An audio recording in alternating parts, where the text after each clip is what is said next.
संपूर्ण पृष्ठ के लिए लेता हूँ तो वो तो क्या आएगा आपका ओमेगा आएगा। संपूर्ण पृष्ठ के लिए लेता हूँ तो यहाँ पे क्या आ जाएगा ओमेगा आ जाएगा। और यदि ये अल्पांश पृष्ठ है तो यहाँ पे क्या हो जाएगा डी ओमेगा हो जाएगा। और मुझे पता है कि डी ओमेगा किसके इक्वल है, यह है अपने पास D S cos theta upon में किसके इक्वल है आर स्क्वायर के। ये वैल्यू मुझे पता है तो यहाँ से मैं लिख सकता हूँ कि ये जो डी ओमेगा था, डी ओमेगा का यदि मैं संपूर्ण पृष्ठ के लिए निकालता हूँ तो क्या आ जाएगा इंटीग्रल हट के ओमेगा रह जाएगा। अब मेरे पास क्या है डी ओमेगा की जो वैल्यू है वो क्या है D S cos theta by are square है, तो वो क्या हो जाएगा अपने पास D S cos theta by are square. अब मैं कह सकता हूँ कि जो गोलीय पृष्ठ है उससे जो त्रिज्यीय सदिश होता है, जो ओ को मिलाने वाला त्रिज्यीय सदिश होता है वो गोले के पृष्ठ के क्या होता है अभिलंबवत होता है। अभिलंबवत का मतलब देखो ये जो डायग्राम है, ये डायग्राम में जो मैंने एन वेक्टर लिया है, एन वेक्टर यदि मैं इस एन वेक्टर को इससे सरफेस से मिलाऊं या ओ पॉइंट से मिलाऊं तो जो भी आपका पृष्ठ एरिया है उससे क्या होगा परपेंडिकुलर आएगा यानी अभिलंबवत आएगा। यदि सरफेस ऐसी है तो एन कैप किधर आ रहा है इधर आ रहा है, तो मैं लिख सकता हूँ कि ये एन कैप उसको क्या बता रहा है उसी की क्या बताएगा डायरेक्शन बताएगा। ठीक है, तो ये क्या हो जाएगा यदि मैं कहता हूँ कि यहाँ पे कॉस थीटा की वैल्यू क्या ले ले अपन मैक्सिमम ले ले, यानी मैं लिख सकता हूँ कि गोलीय पृष्ठ से क्या लिख सकता हूँ गोलीय पृष्ठ से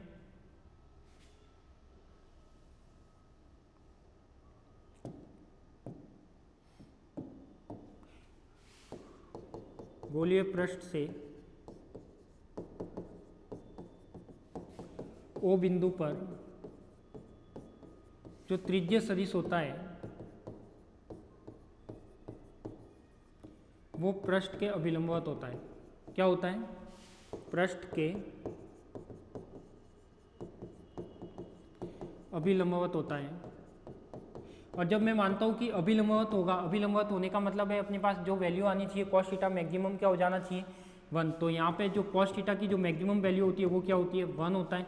तो मैं लिख सकता हूँ कि यहाँ पे जब भी गोलीय पृष्ठ से अभिलंबवत यानी उसका क्या एक तरीके से त्रिज्यीय सदिश है, और त्रिज्यीय सदिश सदैव गोले के पृष्ठ के क्या होता है अभिलंबवत होता है। तो मैं लिख सकता हूँ त्रिज्यीय सदिश, यहाँ पे लिखा क्या त्रिज्यीय सदिश गोले के, यहाँ पे लिख लेना गोले के पृष्ठ के क्या होता है अभिलंबवत होता है। के तो लिख दिया, क्या होता है अभिलंबवत होता है। कॉस थीटा की वैल्यू 1 तो ओमेगा इज इक्वल टू क्या हो जाएगा अपने पास यहाँ पे आ जाएगा डी एस अपॉन में क्या आ जाएगा आर स्क्वायर आ जाएगा। क्या आ जाएगा अपने पास omega is equal to integration D S और आर आ जाएगा। अब यदि मैं किसी गोलाकार, देखो अब यहाँ पे मैंने क्या माना है, यहाँ पे जो माना है मैंने क्या माना है सरफेस, क्या माना है गोलीय सरफेस माना है। क्या माना है गोलीय सरफेस।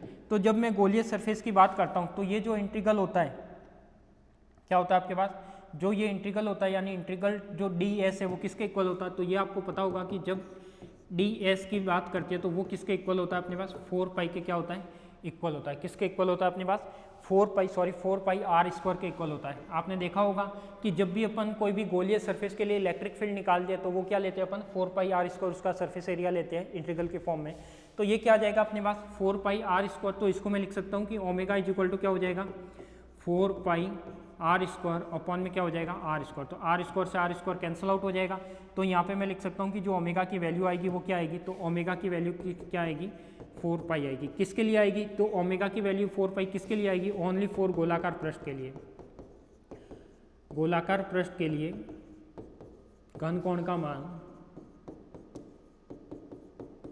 गोलाकार पृष्ठ के लिए घन कोण का मान कितना होता है आपके पास 4 पाई होता है। क्लियर। तो सबसे पहले तो अपन को डेफिनेशन ध्यान रखनी है कि घन कोण क्या होता है। उसके बेस में मैंने जो ये वाला केस निकाला है, कहाँ से, ये वाला केस यहाँ से, जब मैंने इसके सरफेस को क्या माना है गोलीय सरफेस माना है, तो गोलीय सरफेस से माना तो यहाँ से इसकी वैल्यू क्या हो जाती है 4 पाई स्क्वायर, और यहाँ पे जो घन कोण का मान है वो कितना आ जाता है 4 पाई आर स्क्वायर। तो एक बार इसको वापस मैं आपको सामने एक्सप्लेन कर रहा हूँ, वो देख लो।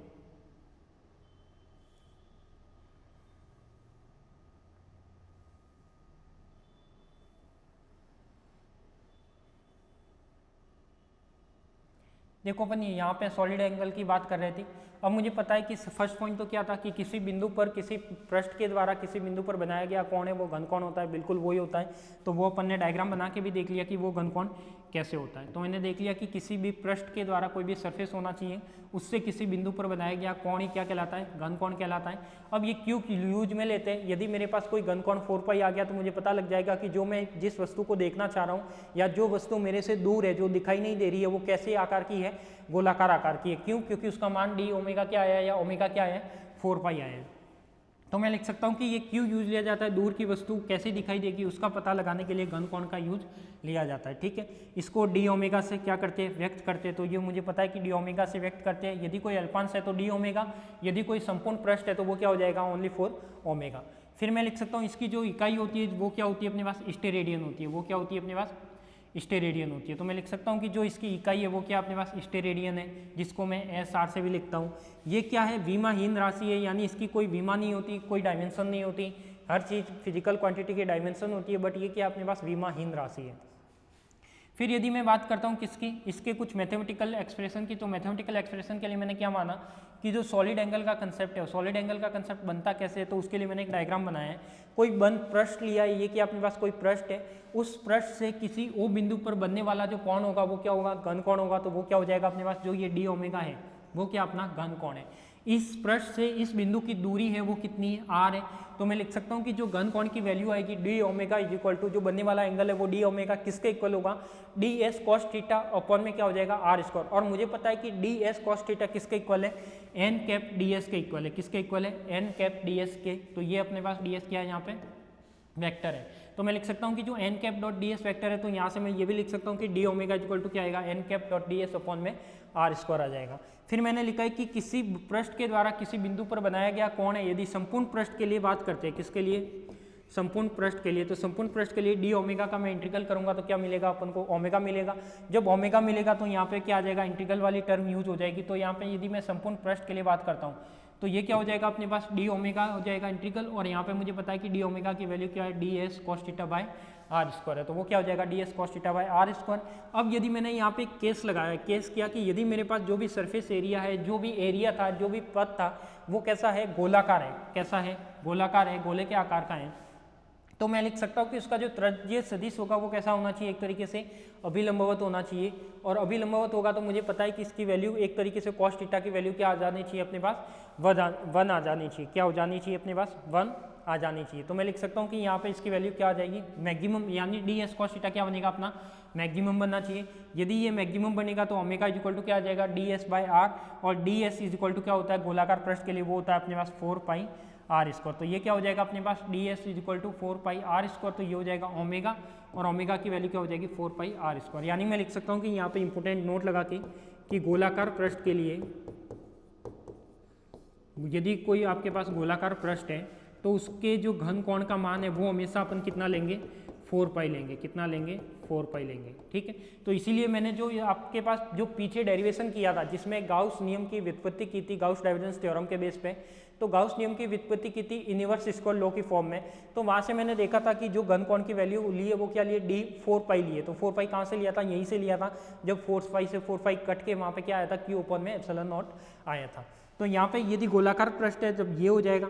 यदि मैं मान लूँ कि इस गोलाकार पृष्ठ की जगह कुछ और भी पृष्ठ है, क्या है आपके पास, यदि कुछ और भी पृष्ठ है तो वो क्या हो जाएगा अपने पास, मान लिया कि घन है, क्या है आपके पास, कोई घन है, यानी घन की एक भुजा द्वारा किसी बिंदु पर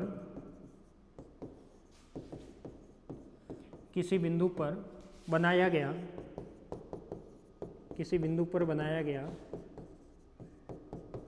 घन कोण कितना होता है, 2 पाई बाय 3 स्टेरेडियन होता है। ये भी चीज़ ध्यान में रखनी, कभी कभार पूछा जा सकता है कि आपके पास कोई भी घन की एक भुजा द्वारा, अब ये घन की भुजा कैसे होगी, अब जैसे मैंने मान लिया कि घन की भुजा आपके पास ये है, क्या है आपके पास, पहले तो मुझे एक घन बनाना होगा, तो पहले तो क्या बनाऊंगा मैं, एक घन बनाऊंगा। जैसे मैंने ले लिया कि ये मेरे पास क्या है, कोई, ठीक है, मुझे क्या बनाना है, एक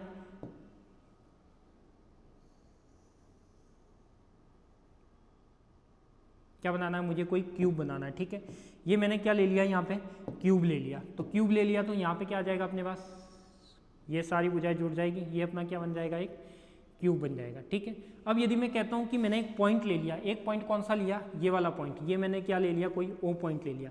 अब इस ओ पॉइंट पर घन की एक भुजा के द्वारा, घन की एक भुजा, आपको पता है कि घन में टोटल कितने फलक होते हैं, 6 फलक होते हैं।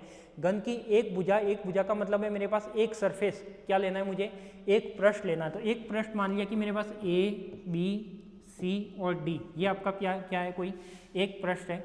एक इस पृष्ठ से जो दूरी होती है वो अपने पास क्या हो जाएगी, एक तरीके से ये बनाएगा, वो क्या बनाएगा अपना डी ओमेगा, या क्या बनाएगा, घन कोण बनाएगा। और उसी घन कोण की वैल्यू कितनी होती है, 2π/3 स्टेरेडियन होती है। तो ये चीज़ आपको ध्यान में रखनी है कि किसी घन के द्वारा किसी बिंदु पर बनाया गया जो घन कोण है वो क्या होता है, 2π/3 स्टेरेडियन होता है। क्लियर। तो ये कंसेप्ट था आपके पास किसका, सॉलिड एंगल का। तो अपन ने आज वाली क्लास में देखा गाउस डाइवर्जेंस थ्योरम क्या होती है। गाउस डाइवर्जेंस थ्योरम के बेस पे मैंने देखा कि गाउस डाइवर्जेंस थ्योरम और स्टोक कल प्रमेय दोनों में डिफरेंस कैसे होता है। गाउस डाइवर्जेंस थ्योरम इससे पीछे वाली क्लास में देखी थी, यदि वो नहीं देखी है तो आप उस क्लास को देख कर आइएगा। जैसे जैसे अपना क्लास की सीरीज चल रही है उस सीरीज को आप सीरीज से देखना, तो ही आपको ये आगे से आगे सारी क्लासेस समझ में आएगी। बीच में से यदि आप स्टार्ट करोगे तो नहीं आएगी। तो सभी से रिक्वेस्ट है कि जो भी इससे पहले वाली क्लास अपनी जितनी भी क्लास हो चुकी है पहले उन सभी क्लास को कवर करें, उसके बाद अपन लास्ट में यहाँ पे आए। तो अपने पास इस तरीके से लगभग अपन चैप्टर के एंडिंग में आ गए। यूनिट फर्स्ट का जो एक चैप्टर है वो एंडिंग में आ चुका है। अब इसका एक टॉपिक और बच रहा है जो है गाउस नियम का अवकलन रूप। तो जो आप 12th क्लास में पढ़ के आए हो एक छोटा सा टॉपिक है, उसको डिराइव करेंगे। तो आज के लिए तो इतना ही, मिलते हैं अपन नेक्स्ट क्लास में। आप सभी को धन्यवाद।